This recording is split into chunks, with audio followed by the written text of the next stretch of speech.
Senhor Deus, nos abençoa no estudo da Tua Palavra, nos ajuda a aprender as lições que vêm de Ti. Em nome de Jesus, amém. Ora, na cidadela de Suzã, havia certo homem judeu benjamita chamado Mordecai. Algumas Bíblias dizem Mardoqueu, né? Filho de Jair, filho de Simei, filho de Quis, que fora transportado de Jerusalém com os exilados que foram deportados, com Jeconias, rei de Judá, a quem Nabucodonosor, rei da Babilônia, havia transportado. Ele criara Radassa, que é Ester, filha do seu tio, a qual não tinha pai nem mãe, e era jovem, bela, de boa aparência e formosura. Tendo morrido o pai e a mãe, Mordecai a tomara por filha. Em si divulgando, pois, o mandado do rei, a sua lei, ao serem ajuntadas muitas moças na cidadela de Suzã, sob as vistas de Hegai, levaram também Ester à casa do rei, sob os cuidados de Hegai, guarda das mulheres. A moça lhe pareceu formosa e alcançou favor perante ele, pelo que se apressou em dar-lhe os ungüentos e os devidos alimentos, como também 7 jovens escolhidas da casa do rei, e a fez passar com suas jovens para os melhores aposentos da casa das mulheres. Ester não havia declarado o seu povo nem a sua linhagem, pois Mordecai lhe ordenara que o não declarasse. Só até aí, né, a leitura. Deixa aberto no livro de Ester, que a gente vai abrir outra passagem. Viu? Como eu falei para vocês, o livro de Ester, ele é uma das histórias mais interessantes e fascinantes da Bíblia. É, né? Uma história bastante envolvente. Quando você começa a ler, você não consegue parar. Ele começa falando sobre tramas e sobre banquetes. O rei da Pérsia, né, era Assuero. E esse rei tinha uma rainha chamada Vasti. A rainha Vasti, ou Vasti. Não é difícil você encontrar mulheres com esse nome, né? Vasti. Mas ela era uma rainha muito bela e ela era uma rainha muito influente. No entanto, era uma rainha que tinha também uma opinião forte. E em determinado momento ela ousou desafiar a ordem do rei. Né? Porque o rei estava embriagado. O rei tinha tomado muito vinho, né? Ele tinha feito uma festa. E as festas naquele tempo, né, no reino da Pérsia, eram negócios exagerados. Se você for ler o livro de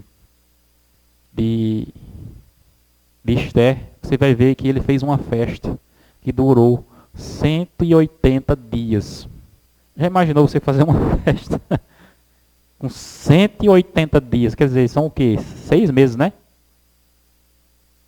6 meses de festa. Aí disse que quando terminou essa festa, ele ainda fez outra só para o palácio. Ali gostava de festa, viu? E era, a Pérsia era uns negócios assim, entendeu? Um negócio grandioso.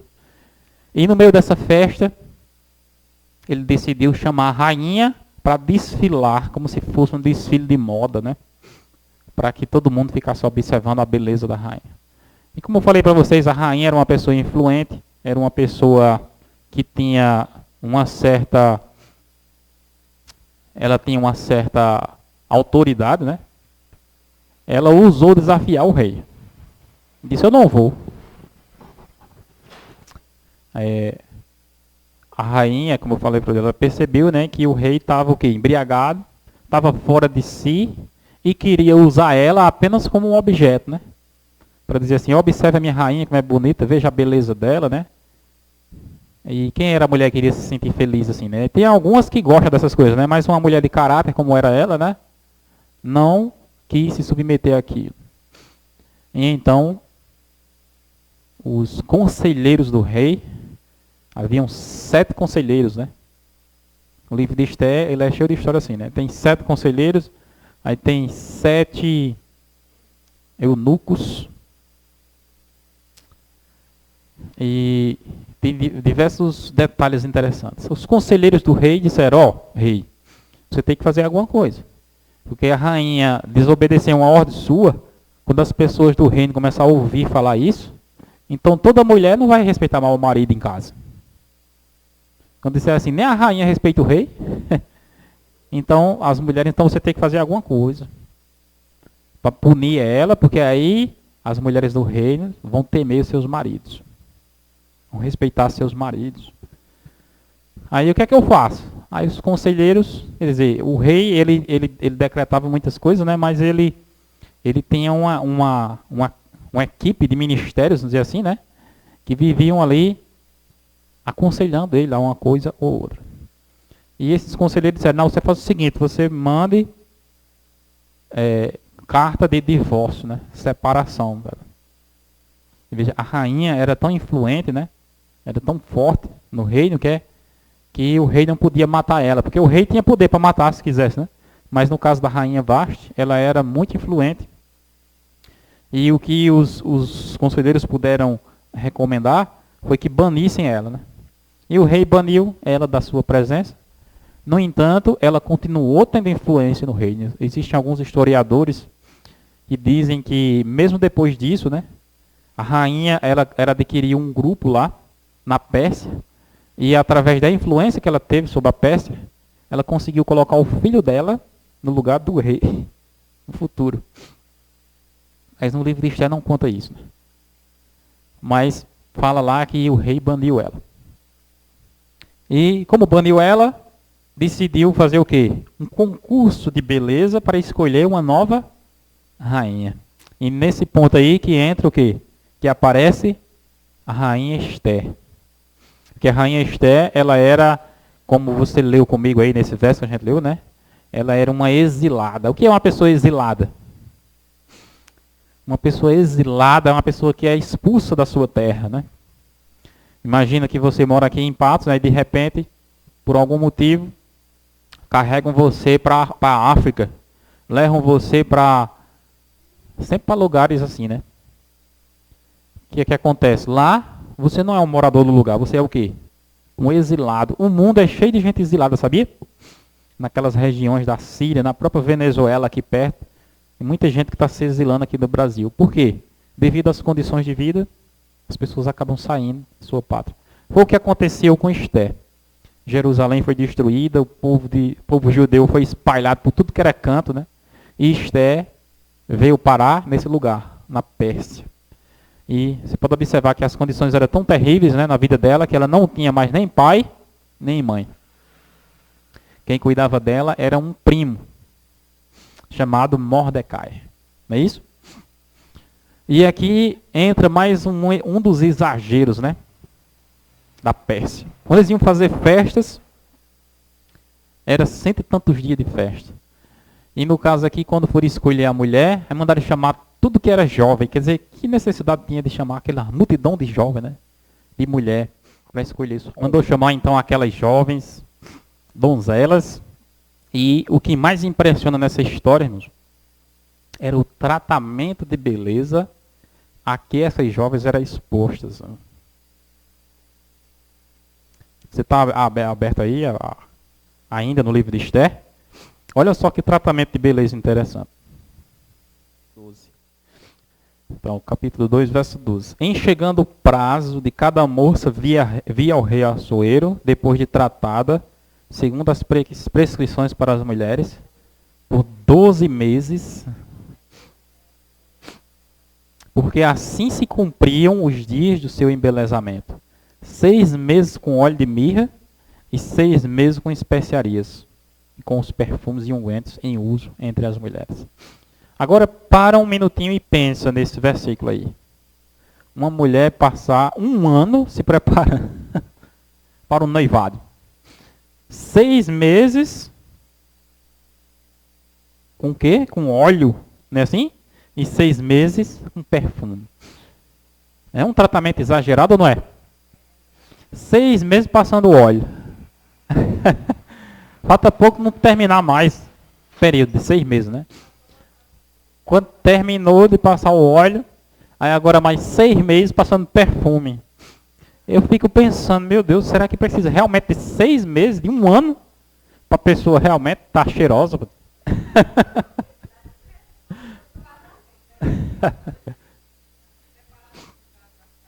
Mas você observa, esse era um dos exageros que havia na Pérsia, não é? Nenhuma mulher vai poder se apresentar ao rei enquanto não tiver passado um ano nesse preparo. Imaginou se a mulher, quando casar, fosse se preparar desse jeito? Era um negócio, era um negócio extremamente exagerado.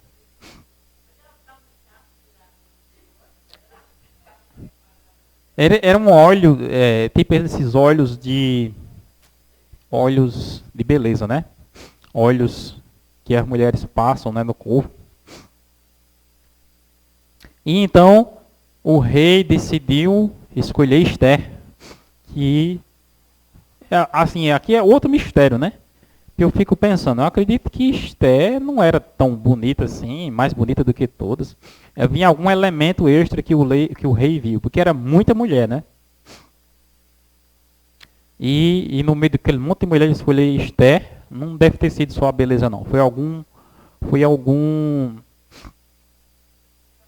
Alguma coincidência, que a gente, no livro de Esther, cheio de coincidências, né? Foi alguma coincidência que ao mesmo tempo foi uma providência. Está entendendo? O livro de Esther também fala sobre um momento em que o rei ficou sem dormir, não conseguia dormir, e disse que mandou trazer um livro para ele ler, né? Que livro era? Era o livro dos feitos memoráveis, o livro onde tinha o registro de todas as pessoas que tinham feito alguma coisa boa pelo reino. E nesse livro, ele leu lá sobre uma boa ação de Mordecai. Eu pergunto a vocês, foi coincidência? Uma noite ele não conseguiu dormir. Uma noite ele mandou pegar um livro, e nesse livro ele achou exatamente quem? Mordecai. Do mesmo jeito foi a escolha de Esther, né?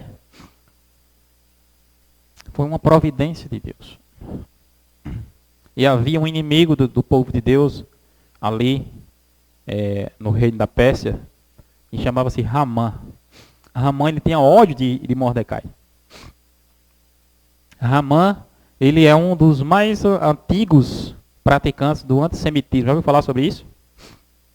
O antissemitismo significa ódio aos descendentes de Sem. E no caso, os judeus são descendentes de Sem. Noé teve 3 filhos, né? Sem, Cã e Jafé. O povo judeu é da descendência de quem? De Sem. Aí existe o antissemitismo, ainda existe hoje no mundo, sabia? Existe muitos, por exemplo, nos Estados Unidos existe, na Europa existe, no Brasil existe. Um pouco do preconceito que os adventistas sofrem é algo parecido com o que os judeus sofreram ao longo da história, né? Eles queriam que os judeus fossem destruídos simplesmente por uma questão racial. O argumento de Ramã era o seguinte: olha, esse povo aí é um povo que tem as leis diferentes das leis de todo mundo. Não convém ao rei tolerar essas pessoas. Eles estão espalhados pelo reino e eles não seguem as instruções. E Ramã tinha um ódio grande de Mordecai, porque Ramã, ele vinha de uma descendência amalequita, né, que sofreu muito nas mãos de Saul. O profeta Samuel ordenou a Saul que exterminasse os amalequitas. No entanto, Saul não exterminou os amalequitas. Sobrou algum descendente ali. E entre esses descendentes, com o passar do tempo, surgiu um homem chamado Ramã. E Ramã, então, ele tinha um ódio duplo, né? Não só porque os judeus eram judeus, mas porque os judeus tentaram matar a família dele no passado, né? Por meio de Saul. E o rei começou a dar poder a Ramã. Começou a dar influência a Ramã. Começou a dar posição a Ramã. A tal ponto que Ramã disse assim: eu vou pedir ao rei que ele mate Mordecai. Eu vou pedir ao rei. Aí foi em casa, perguntou à mulher e os filhos, né? Aí a mulher disse: eu tenho uma ideia. Você faz o seguinte, você faz uma estaca com 20 metros de altura, bota uma corda lá na ponta e manda o rei pendurar Mordecai lá na ponta da estaca. Olha a mente dessa mulher, né? Como era uma mente saudável, né? Aí ele disse, pronto, vou mandar fazer a estaca agora, quando for amanhã logo cedo, eu vou lá falar com o rei, porque o rei está me dando posição, o rei está me dando influência, né? E eu vou pedir isso a ele, ele não vai me negar. Qual foi o problema? O problema é que Mordecai, o problema é que Ramã, ele chegou para pedir isso ao rei, exatamente no momento em que o rei havia acabado de ler o quê? O livro, onde dizia que Mordecai tinha feito algo bom pelo rei. Era. Aí então, de repente, Ramã chega para pedir ao rei que fosse matar Mordecai, fosse enforcar Mordecai. Só que antes de Ramã pedir, o rei mesmo manda chamar Ramã. Entra, Ramã, que eu quero fazer uma pergunta a você. Que pergunta o senhor tem, rei? Eu quero que você me diga o que é que deve ser feito a alguém que o rei deseja abençoar. Aí a palavra de Deus diz que Ramã ficou pensando, quem será que o rei deseja abençoar, a não ser a mim? Deve ser eu. Aí então Ramã teve uma ideia, que era uma ideia bastante bajulatória para si mesmo, né? Rei, é o seguinte, você pegue o animal que o rei costuma cavalgar e coloca a pessoa em cima desse animal, pega a roupa que o rei costuma vestir e coloque sobre essa pessoa, pegue a coroa que o rei costuma usar e coloque na cabeça dessa pessoa, pegue o cetro que o rei costuma usar, coloque na mão dessa pessoa e manda essa pessoa desfilar pela cidade e mande uma pessoa na frente proclamando, esse aqui é o homem a quem o rei deseja abençoar. Aí o rei disse, eu gostei da sua ideia, pegue tudo isso que você está dizendo aí e faça com Mordecai.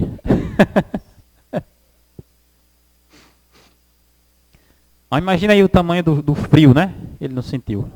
Porque ele vinha exatamente naquela hora pedir o quê? A morte de Mordecai. A história de Esther, irmãos, ela é impressionante exatamente por causa disso. Não sei se você sabe, mas o livro de Esther, ele não aparece a palavra Deus. Você procura do começo ao fim, em nenhuma hora Deus é mencionado. Mas eu pergunto a vocês, nessa história que eu acabei de contar para vocês aí, Deus agiu sim ou não? Mesmo não tendo o nome dele, mas ali tem a ação de Deus. Quando você vai ler a Bíblia, mas você vai observar que existem muitas histórias assim na Bíblia. Existem histórias, por exemplo, a história do Êxodo. E diz assim, estende, né, o cajado e o mar vai se abrir. Quer dizer, manifestações sobrenaturais do poder de Deus. Toque na rocha e ali vai sair água. Observe na nuvem que eu estou lá.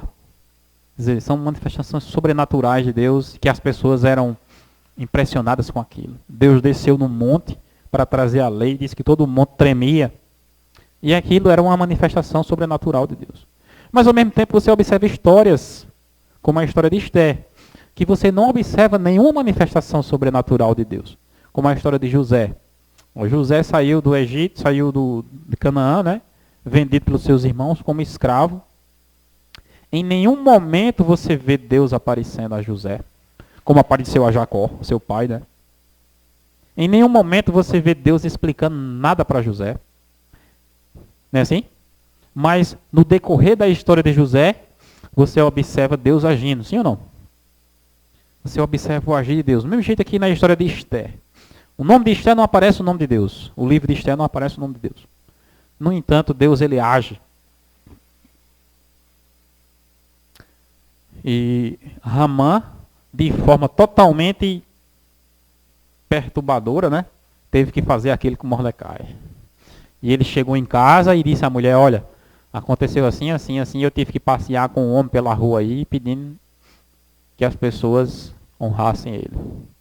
Aí as pessoas olharam, a própria mulher, né, olhou para Ramã e disse, se você já começou a cair diante dele aí, então é um mau sinal.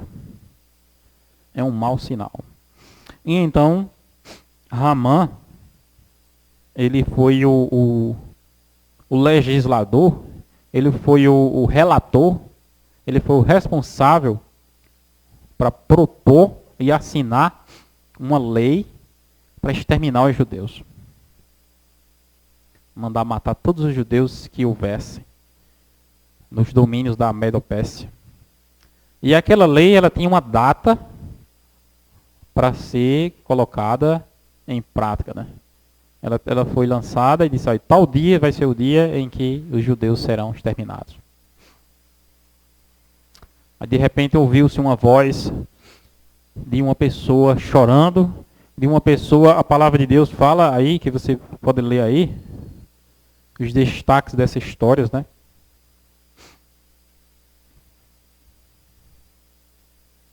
Capítulo 3, Esté capítulo 3.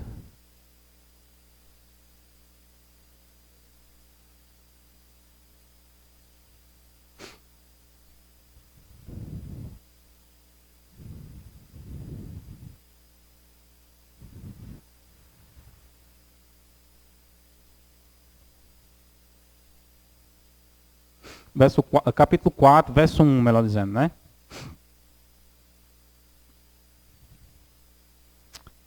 Esté, capítulo 4, verso 1. Quando soube Mordecai tudo quanto se havia passado, rasgou as suas vestes, se cobriu de pano de saco e cinza, e saindo pela cidade, clamou, com grande e amargo clamor, chegando até a porta do rei, porque ninguém vestido de pano de saco podia entrar pelas portas do rei.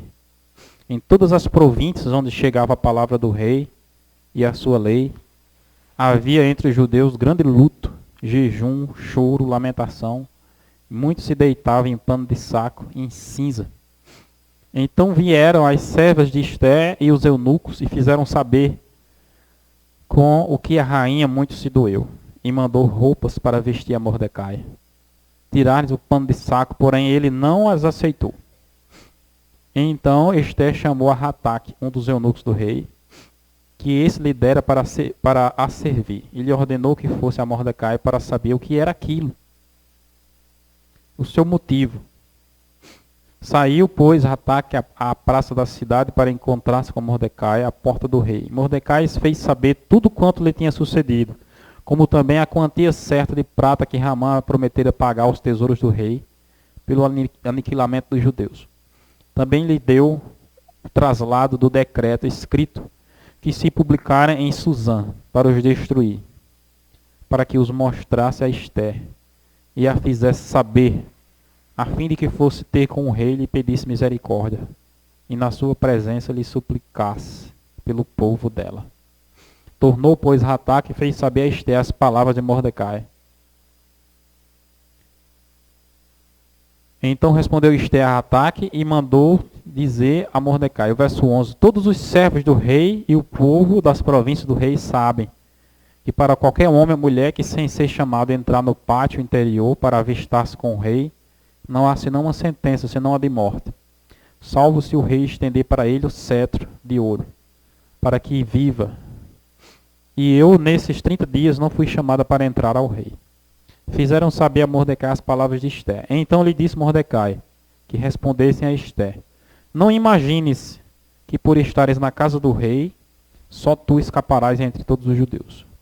Porque se de todo te calares, agora, de outra parte se levantará para os judeus socorro e livramento. Mas tu e a casa do teu pai perecereis. E quem sabe, se para conjuntura como esta, é que não foste levado a rainha. Então disse Esté, que respondesse a Mordecai, vai, ajunta todos os judeus que se acharem em Suzã, e jejuai por mim, não comais nem bebais por 3 dias, nem de dia nem de noite. Eu e as minhas servas também jejuaremos. Depois irei ter com o rei, ainda que é contra a lei. Se perecer, pereci. Então se foi Mordecai e tudo fez segundo Esté lhe havia ordenado. Aqui, irmãos, começa a mostrar como foi que o povo de Deus lidou com aquele decreto. O livro de Esté, irmãos, ele é bastante significativo para nós, adventistas, que vivemos nesse tempo. Porque do mesmo jeito que era o povo judeu naquela época, somos nós aqui nesse tempo. Do mesmo jeito que os judeus tinham leis diferentes do povo da Síria, né? Da Pérsia, nós, adventistas, temos leis diferentes de todo mundo, né? Assim, Apocalipse fala que em breve será lançado um decreto Não só um decreto obrigando as pessoas a fazer isso ou aquilo, comprar ou vender, como está ali. Mas o Apocalipse também fala que um decreto que vai procurar fazer morrer todos aqueles que não se sujeitaram. O decreto dominical ele é primeiro, mas o decreto de morte ele vem logo depois. As pessoas insistem ainda com isso. Do mesmo jeito que os judeus foram condenados à morte, o povo de Deus será condenado à morte no tempo de fim. Do mesmo jeito que Mordecai agiu, mostra o jeito que eu e você devemos agir. Como foi que ele agiu? Jejum, não foi assim? Oração. A Bíblia ela usa essa expressão, né? É uma expressão bíblica, né? Você só vê lá na Bíblia. Pano de saco e cinza. O que é isso? Diz que quando Mordecai viu aquilo, ele se cobriu de pano de saco e cinza. Era uma expressão que era bastante presente na cultura dos judeus, né? Do povo do Antigo Testamento. Quando eles tinham situações de calamidade, o que é que eles faziam? Se cobriam de pano de saco e cinza. O livro de Jeremias fala sobre isso. Fala de mulheres que jogavam cinzas para o ar. O livro de Jó fala isso também, né? E diz que Jó se cobria, se deitava sobre cinzas. E era uma expressão de contrição e de apego a Deus. Preste atenção. Diferente do que nós fazemos hoje em dia. O que é que a gente faz hoje em dia quando a gente está em aflição? O que é que as pessoas fazem quando estão em aflição? Muitas se desesperam, não é? Muitas se desesperam. Muitas caem na cachaça, né? Já sei o que eu vou fazer. Vou encher a cara de cana até morrer. E muitas pessoas morrem desse jeito. São métodos que as pessoas usam. Ah, não tem mais jeito, já sei o que eu vou fazer. Vou pular daqui de cima.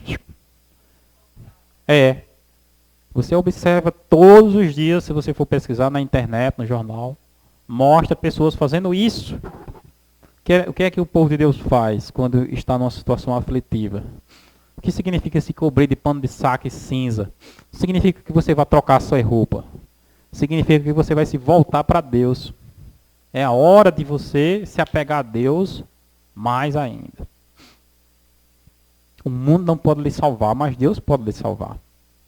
E era isso que Mordecai queria fazer com isso. Vou me apegar a Deus.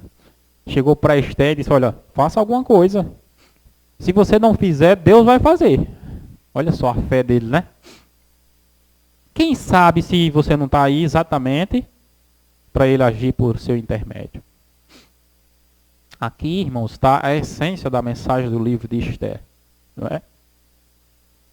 Você observa a sua vida, né? Você diz, puxa, por que eu estou passando por isso? Por que é tão difícil lidar com isso? Aí você refazer a pergunta, né? Quem sabe se não foi exatamente para isso que Deus me chamou? Quem sabe se não é exatamente assim que Deus quer me usar? A escolha de Esther, né? Ela foi uma escolha aparentemente coincidência e aparentemente por acaso, mas não foi uma providência. E o que mais impressiona na história de Esther é que ela não agia com precipitação. Ela disse, calma, não foi? Vamos fazer o quê? Orar e jejuar quantos dias? 3 dias. Toda vez que eu e você temos uma decisão forte para tomar, irmãos, não, eu preciso fazer o que é que eu devo fazer.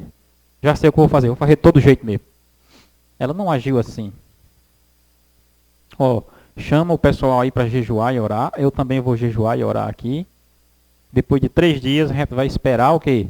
A resposta de Deus. Esse livro, irmãos, ele mostra o modus operandi que Deus espera de quem? Seu povo. Entendeu? No momento que entrou em confusão, o inimigo, ele trabalha exatamente dessa forma aqui, como é mostrado no livro de Esther, né? Trabalha para levar o povo de Deus à destruição. Mas na hora que eu e você nos vermos diante da destruição, o que é que a gente deve fazer? Se voltar para Deus, buscar a Deus e acreditar nele. E Esther, ela foi uma mulher interessante, irmãos. Poucos livros da Bíblia, que eu não estou me lembrando agora de outro, trazem o nome de uma mulher no título, né? Tem Esther, tem o que mais? Não estou lembrando de outro, não. Posso ser que tem mais algum. Mas as mulheres, na Bíblia, elas não tinham tanta proeminência assim não, entendeu? Elas não tinham nenhuma função tão alta como dignas de ter um livro na Bíblia, né? A palavra Esté significa estrela. E é um nome que foi mudado. O nome dela mesma era Radassa. Significava arbusto. E por que mudaram o nome dela? Para encobrir, para disfarçar. Você lembra que Mordecai disse a ela que não revelasse que ela era judia? Entendeu? Ela não revelou em público, mas algumas pessoas sabiam.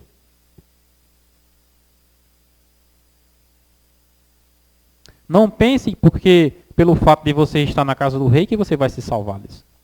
A gente fica pensando assim, né? É uma alegoria para nós, né? Não pense que pelo fato de você ser adventista, você vai estar bem na hora do conflito final. O decreto vem de todos os lados. As ordens partem de todos os lados contra mim e contra você. E nós precisamos agir da forma correta. Buscando a Deus, se apegando a Deus. Deus, ele é a única forma que tem, né, de nos salvar, de nos sustentar. Só ele pode. Todas as vezes que você esquece de Deus e procura outra forma, o resultado é fracasso. O resultado dá errado. E você observa que na nossa mente roda muitas ideias, né? Já sei o que eu vou fazer aquilo, vou para fulano, vou chamar cicrano, vou fazer aquilo. O que é que os judeus podiam fazer aqui? Mordecai é um exemplo, irmãos, do que significa fé verdadeira, né? Deus, ele vai agir. Quer você faça alguma coisa ou não, o livramento virá. Nós confiamos nele. E vamos jejuar, e vamos orar, e vamos clamar a Deus, e Deus respondeu. Através desse papel que eles desempenharam aí, né, Deus revelou toda a estratagema, né, e se voltou contra Ramã. Ramã foi enforcado na forca que tinha colocado para Mordecai. Já pensou? Aconteceu exatamente o contrário do que ele pensava, do que ele planejava, né? Ou seja, irmãos, por mais que o inimigo se ire e tente contra nós, a palavra de Deus já deixa claro que Jesus já venceu. Jesus disse assim: vocês terão aflições no mundo, mas eu já venci o mundo. O mundo já foi vencido. Então tudo que você precisa fazer é se colocar do lado daquele que venceu. Através da vitória dele, nós também vencemos. Foi instituído um dia, né? Onde o mesmo dia, que era o dia de exterminar os judeus, foi instituído como o dia em que os judeus deveriam se defender. E a defesa foi feita de forma tão grandiosa, tão poderosa, que aí os inimigos não puderam derrotar nem vencer. Todos os anos, né, ainda se observa essa festa em diversos lugares, né? A festa chamada Festa do Purim. Porque a palavra Purim, lá na língua deles, lá, né, significa a sorte. Foi lançada a sorte. Que sorte seria essa? Seria o dia da destruição ou o dia do livramento? Mesma coisa acontece em nossos dias, irmãos. O dia que o inimigo determina para ser a sua destruição é o dia que Deus determina para ser o seu livramento. Quando a gente se apega a Ele, né? Quando a gente confia nele. Que Deus nos abençoe e nos ajude a tirar lições. Quando você for estudar a Bíblia, dê uma lidazinha no livro de Esther. É um livro bem curtinho e tem uma história bem interessante, né? Bem envolvente. Eu quero convidar a todos agora a ficarmos de pé e vamos orar. Senhor Deus e Pai, obrigado pela tua palavra nessa manhã, que nós aprendemos um pouco mais sobre a história de Esther, que foi uma mulher que, junto com o seu primo Mordecai, viveram realidades bem parecidas com a que nós temos de viver no futuro breve, lutando contra os poderes do mundo que procuram nos destruir. Hoje mesmo nós já lutamos contra isso. Que o Senhor nos dê força e coragem, fé, nos faça sermos pessoas de jejum, de oração, e venhamos nos apegar a Deus para vencer, travar as lutas que a gente tem em casa, no trabalho, principalmente na nossa fé, para que ela venha crescer cada vez mais. Que o Senhor abençoe o teu povo, nos dê a vitória, ó Deus, na vida espiritual, nos ajude a estar no grupo daqueles que estão guardando os teus mandamentos, que estão buscando o reino de Deus em primeiro lugar. É o que pedimos e agradecemos em nome de Jesus. Amém.